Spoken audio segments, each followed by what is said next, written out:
সাতক্ষীরার কালীগঞ্জ উপজেলার নলতায় শুরু হয়েছে ৩ দিনব্যাপী ঐতিহ্যবাহী ওরজ মাহফিল। দেশ বিদেশ থেকে আগত লাখো ভক্তের পদচারণায় মুখর হয়ে উঠেছে পুরো এলাকা। আমরা বিশ্বাস করি এই খান বাহাদুর আহসানুল্লাহ রহমতুল্লাহের দোয়ায় ও আল্লাহ রহমতে আমরা এই নলতা শরীফে বসবাস করে আমরা সাতক্ষীরার কালীগঞ্জ উপজেলার নলতা কেন্দ্রীয় দরবার শরীফে শুরু হয়েছে পবিত্র ওরজ মাহফিল। প্রতিবছরের মতো এবারও ৩ দিনব্যাপী এই আয়োজনকে ঘিরে ভক্তদের ঢল নেমেছে। দেশের বিভিন্ন জেলা ছাড়াও বিদেশ থেকে আগত ধর্মপ্রাণ মুসল্লিরা অংশ নিচ্ছেন এই আধ্যাত্মিক সমাবেশে। দিনব্যাপী কোরআন তেলাওয়াত, হামদনাত, জিকির ও দোয়া মাহফিলে অংশ নিচ্ছেন হাজারো মানুষ। হযরত খান বাহাদুর আহসানুল্লাহ রহমতুল্লাহ প্রতি বছর ৯, ১০ এবং ১১ ফেব্রুয়ারি অনুষ্ঠিত হয়, কিন্তু এবছর নির্বাচনের কারণে এইটা পিছাই আছে এবং এবারও সেই অন্যবারের মতো অত জাঁকজমক এবার নাই। আমি দেখেছি আমার বাপদাদা থেকে শুরু করে, আর সেই সূত্র মতে আমরাও এখানে নিঃস্বার্থভাবে তারা শ্রম দিয়ে এই মিশনের বিভিন্ন সেক্টরে তারা কাজ করে থাকে। সেই সাথে আসলে আমরা এখানে আসি বিনা পয়সায় কাজ করে, তার একটি উদ্দেশ্য, সেটি হচ্ছে আল্লাহর ওলির দরবারে এসে আল্লাহর নৈকট্য লাভ করার জন্য। শুধুমাত্র বাংলাদেশ বললে ভুল হবে, অল ওভার পৃথিবীর মধ্যে তিনি একজন রোল মডেল।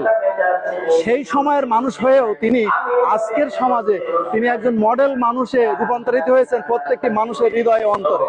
তিনি ঢাকা বিশ্ববিদ্যালয়, আপনারা জানেন যে ঢাকা বিশ্ববিদ্যালয় বাংলাদেশের শিক্ষা সেক্টরের প্রাণ, বাংলাদেশের প্রাণ ঢাকা বিশ্ববিদ্যালয়। এই ঢাকা বিশ্ববিদ্যালয় প্রতিষ্ঠা লগ্ন থেকে যে সকল মনীষী ছিলেন, ঢাকা বিশ্ববিদ্যালয় প্রতিষ্ঠা লগ্ন মানে ফাউন্ডার ছিলেন যারা, তার মধ্যে অন্যতম ছিলেন খান বাহাদুর আহসানুল্লাহ রহমতুল্লাহ আলাইহি। যে কারণে আজ ঢাকা বিশ্ববিদ্যালয় থেকে যে আলোর দ্যুতি ছড়াচ্ছে সারা দেশে এবং সারা বিশ্বে, সেখানে খান বাহাদুর আহসানুল্লাহর অবদান অনস্বীকার্য এবং অবিস্মরণীয় অবদান। এই অবদান বাংলার মানুষ, বাংলার শিক্ষিত সমাজ বা শিক্ষা সেক্টর কখনো ভুলতে পারবে না।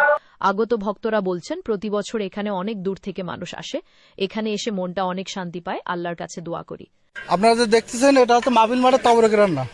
এটা 2 দিন ব্যাপী রান্না হয়। এই রান্নাটা এখানে আমাদের 180 ডেক রান্না হয় এবং প্রায় 10-20 হাজার লোকের হচ্ছে তাবরক দেওয়া হয়। রাতে যারা মাহফিল শোনে আর কি, এখানে থাকে ডাউল, চাউল এবং গরুর মাংস দিয়ে খিচুড়ি থাকে। এটা 2 দিন দেওয়া হয় সবাইকে খাওয়ার জন্য। যে কোনো প্রয়োজনে নিরবিচ্ছিন্ন বিদ্যুৎ দেওয়ার জন্য আমরা বদ্ধপরিকর। ইতিমধ্যে আমাদের পাটকুলঘাটা হেড অফিস থেকে পিজিসিবিতে চিঠি দিয়েছে যাতে নিরবিচ্ছিন্ন বিদ্যুৎ সরবরাহ করে, এবং নলতা শরীফের যে স্ক্যাডা আছে এখানে যাতে বিদ্যুৎ কোনো ক্রমে তারা যেন না কাটে, এই জন্য আমাদের সর্বোচ্চ প্রস্তুতি আছে। আমরা যাতে ভালোভাবে বিদ্যুৎ দিতে পারি সেই প্রস্তুতি আমাদের গ্রহণ করা আছে। আমি এখান থেকে অনেক দিন থেকে দায়িত্ব পালন করি। আমি রান্নার দায়িত্ব, অনেকটা দায়িত্ব পালন করি। ইনশাল্লাহ মিশনে যারা কর্মকর্তা সবাই প্রায় দায়িত্ব পালন করে, আমি একা না, সবাই পালন করি। এটা সুস্থ মতো দায়িত্ব পালন করে, সুস্থ মতো বন্টন হয়, এখানে কোনো সমস্যা নেই। ইনশাল্লাহ সুন্দরভাবে দেখেন, এতবার ইফতারি চলে গেল, কোনো হাও খাও নেই, সুন্দর, কাউকে বলা লাগে না। যার দায়িত্ব সে দায়িত্ব মতন বসে। এখানে যে দান করে তাকে একটা রসিদ দেওয়া হয়, কার কাছে কোনো কিছু চাওয়া হয় না। আল্লাহর হস্তে পাওয়ার জন্য, আল্লাহকে পাওয়ার জন্য, রাজি খুশি করার জন্য এখানে দান করে। ওরজ মাহফিল উপলক্ষে ধর্মীয় আলোচনা ও ওয়াজ মাহফিলের আয়োজন করা হয়েছে। দেশের খ্যাতনামা আলেমরা ইসলামের বিভিন্ন দিক তুলে ধরছেন। অন্যদিকে আগত ভক্তদের জন্য করা হয়েছে খাবার ও থাকার ব্যবস্থা। লঙ্গরখানায় প্রতিদিন হাজার হাজার মানুষের মাঝে খাবার বিতরণ করা হচ্ছে। এখানে পর্যাপ্ত নিরাপত্তা ব্যবস্থা নেওয়া হয়েছে। আইন শৃঙ্খলা রক্ষাকারী বাহিনী সার্বক্ষণিক দায়িত্ব পালন করছে বলে জানিয়েছেন নলতা কেন্দ্রীয় মিশনের সাধারণ সম্পাদক কৃষিবিদ ডাক্তার নজরুল ইসলাম। আমি কৃষিবিদ ডাক্তার মোহাম্মদ নজরুল ইসলাম, সাধারণ সম্পাদক নলতা কেন্দ্রীয় আহসানিয়া মিশন।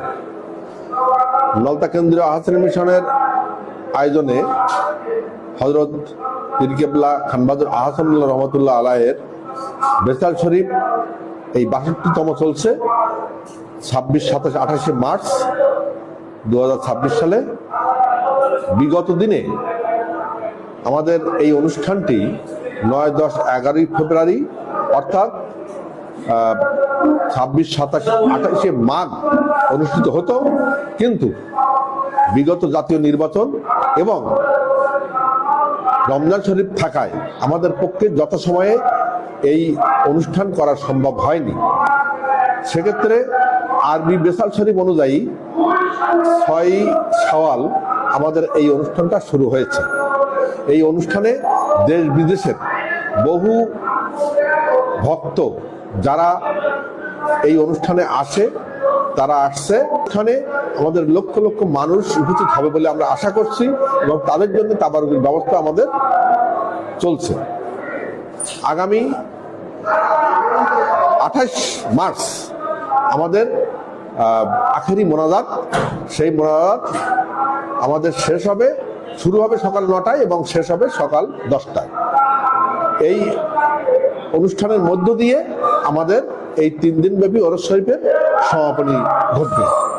আধ্যাত্মিক এই মিলন মেলায় অংশ নিয়ে ধর্মপ্রাণ মুসল্লিরা আত্মশুদ্ধি ও শান্তির বার্তা ছড়িয়ে দেওয়ার প্রত্যাশা ব্যক্ত করেছেন।